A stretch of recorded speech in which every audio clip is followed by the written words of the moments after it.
The numerous protests against ICE raids and the No Kings Day event have cost the city of Los Angeles millions of dollars. The city recently balanced its budget after facing a roughly $1 billion deficit. And Eyewitness News investigative reporter Kevin Ozebek is here with the numbers as 7 on your side investigates the cost. Kevin? Well, David and Giovanna, with thousands of officers working overtime and some agitators turning destructive, we knew there was going to be a huge cost to you, the taxpayer. And now we have the numbers. These huge protests have cost the city a whopping $19.7 million. That's according to the city's administrative officer. Now, much of that $19.7 million is coming from the LAPD at nearly $17 million. We're going to break down this number a little bit further in just a few seconds. But we can also see the response from the LAFD has cost $1.2 million. There's been nearly $600,000 in damage to city buildings. The street cleaning for city streets has cost over $500,000, and there's been at least $85,000 in graffiti cleanup. But we are told that number is going to climb. So let's kind of hone in on that LAPD number of nearly $17 million. The vast majority of that, more than $11 million, is just because of officer overtime.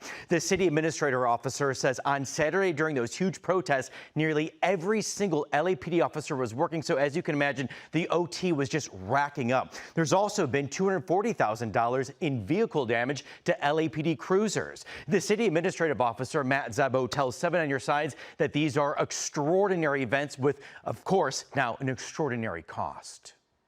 It's certainly not sustainable. It's critical, and as the mayor and members of the council have said, the city will maintain public safety, but this level of extraordinary deployment is very expensive. Every day that we need to have this deployment, it's costing the taxpayers millions.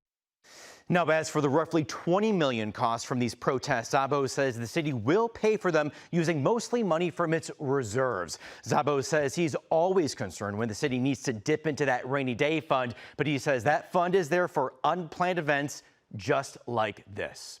Live in the studio, Kevin Ozebek, ABC 7 Eyewitness News.